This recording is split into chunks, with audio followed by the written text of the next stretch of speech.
Hey everyone, welcome back to The Unseen Wisdom. If you're enjoying these deep dives, don't forget to hit that like button, leave a comment, and subscribe to the channel. Absolutely. Today we're diving into a case that's been making headlines in South Africa. And honestly, it's pretty disturbing. Yeah.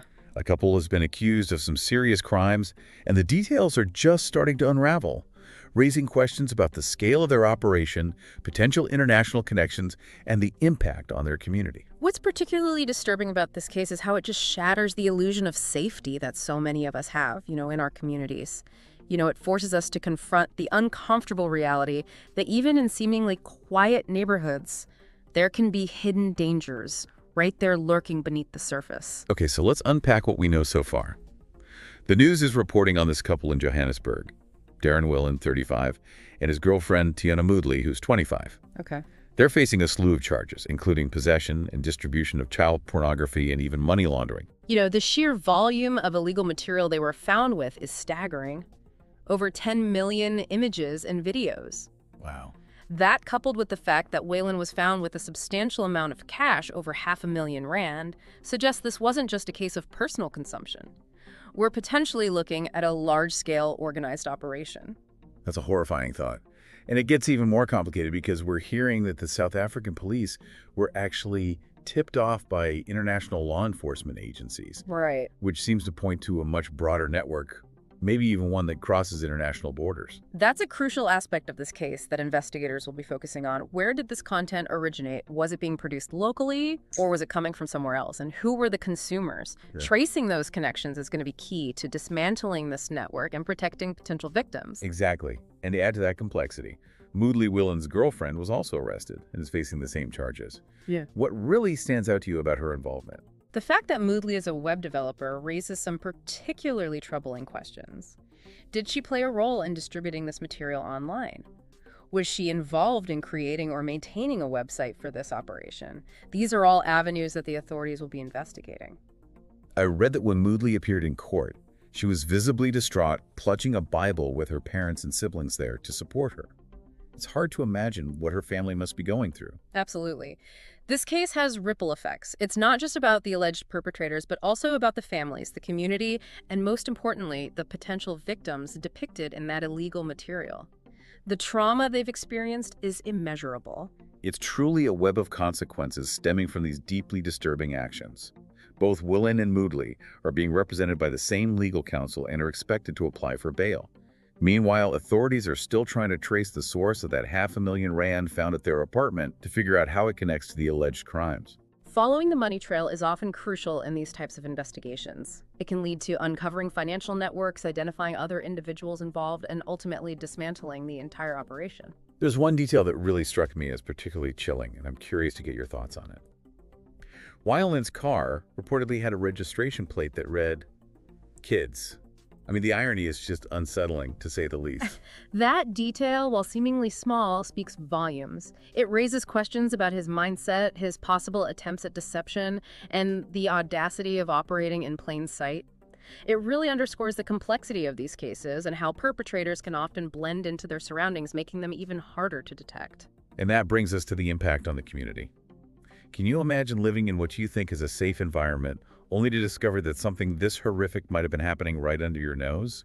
The sense of shock and unease in the community where Willen and Moodley lived is completely understandable. Some neighbors even reported seeing Willen interacting with children in a friendly manner. This raises the disturbing possibility that these crimes were happening unnoticed, perhaps even in plain sight. It's a stark reminder that appearances can be deceiving and that vigilance is crucial. It's a lot to process, wouldn't you say? This case opens up so many questions about the hidden dangers that might exist in our communities and the challenges of combating these crimes. Yes, it certainly does. And I think what's most crucial here is that we don't shy away from these difficult conversations. We need to be aware, informed, and proactive in protecting ourselves and our communities. I completely agree. This case is far from over, and as more details emerge, it's going to be fascinating to see how it unfolds. Absolutely. The investigation is still ongoing, and there's a lot more to uncover. We'll definitely be keeping a close eye on this story. And for our listeners, we encourage you to share your thoughts and reactions to this case in the comments below. This case brings to light the dark side of the internet, wouldn't you say? It's a stark reminder of the challenges we face in combating cybercrime, particularly when it comes to something as heinous as child exploitation. It's like an iceberg. Yeah. We see the tip, the arrest, the charges, the shocking headlines. But what lies beneath the surface is this vast, hidden network of individuals and activities that are often difficult to detect and even harder to dismantle. Where do we even begin to address a problem of this magnitude? Well, education is a crucial starting point.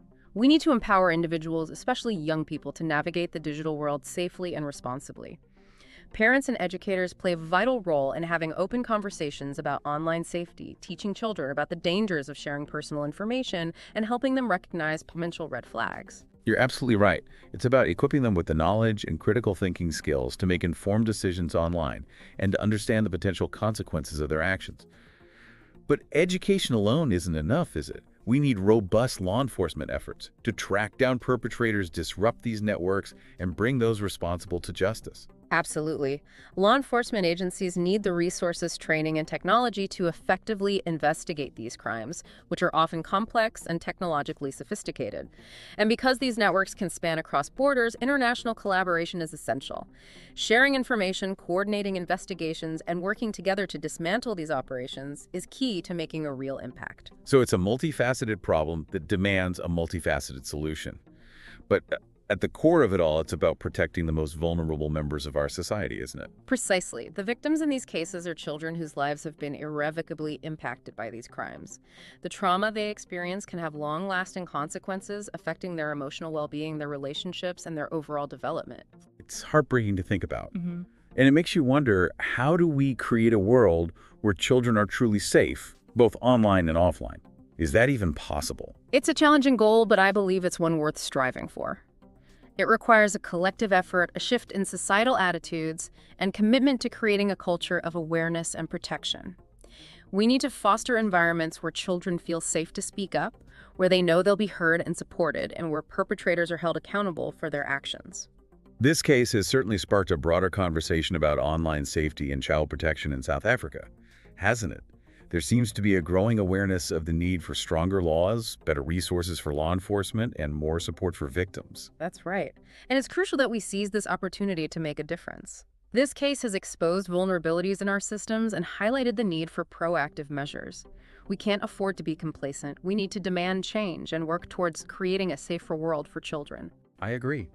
But what can everyday people do? I mean, aside from being informed and reporting suspicious activity, are there any practical steps we can take to contribute to a safer environment? Absolutely. Support organizations that are working to combat child exploitation. Volunteer your time, donate to their cause, and help raise awareness about these issues. You can also advocate for stronger laws and policies that protect children online. Contact your elected officials, share your concerns, and demand action. Every voice matters. It's about recognizing that we all have a role to play. This isn't just someone else's problem, it's a societal issue that requires our collective attention and commitment to change. Exactly. And it's about challenging the notion that these crimes are isolated incidents. We need to acknowledge that they are often symptoms of deeper societal issues such as poverty, inequality, and a lack of access to education and resources. Addressing these root causes is crucial to creating lasting change. That's a powerful point. It's about looking beyond the surface and understanding the complex web of factors that contribute to these crimes. But let's shift gears a bit and delve into something we touched on earlier, the psychological factors that might contribute to someone engaging in these types of criminal activities. It's a complex and sensitive topic, but I think it's essential to explore if we want to truly understand this issue. You're right. It's important to note that there's no single profile of an offender. These individuals come from diverse backgrounds and have varied motivations. However, research has identified some common factors, including a history of childhood trauma, difficulty forming healthy relationships, and distorted thinking patterns. These are just some of the pieces of a complex puzzle. So it's not just about a lack of morals or empathy. No, it's much more nuanced than that. Many offenders have experienced their own abuse or neglect, which can profoundly impact their psychological development and their ability to form healthy attachments. Their actions are not excusable, of course, but understanding these underlying factors can help us develop more effective prevention strategies and treatment approaches. It's about getting to the root of the problem, wouldn't you say? Not just addressing the symptoms, but trying to understand the underlying causes. Exactly, and that's where a multidisciplinary approach is essential. We need mental health professionals, law enforcement officials, educators, and social workers all working together to create a safety net that protects children and addresses the underlying factors that contribute to these crimes. It's a complex issue, but it's one we can't afford to ignore. It's a daunting task, Mhm. but I believe that through collaboration awareness and a commitment to change, we can make a difference. This case in South Africa serves as a stark reminder of the work that needs to be done, but it also highlights the resilience of the human spirit and our collective desire to protect the most vulnerable among us. I agree. It's about recognizing that this is a global issue that requires a global response. We need to share knowledge, best practices, and resources to create a world where all children are safe from exploitation. Well said. This has been a heavy and thought-provoking discussion. I think we all need a moment to process everything we've covered. But before we wrap up this deep dive, I want to circle back to the community impact of this case and explore what it reveals about the hidden dangers that might exist even in our own neighborhoods. That's an important point. The community in Johannesburg is grappling with feelings of shock betrayal and a sense of vulnerability. It's a reminder that these crimes can happen anywhere, even in seemingly safe and affluent communities. It's unsettling to think about, isn't it? It makes you question who you can trust and whether those around you are who they appear to be.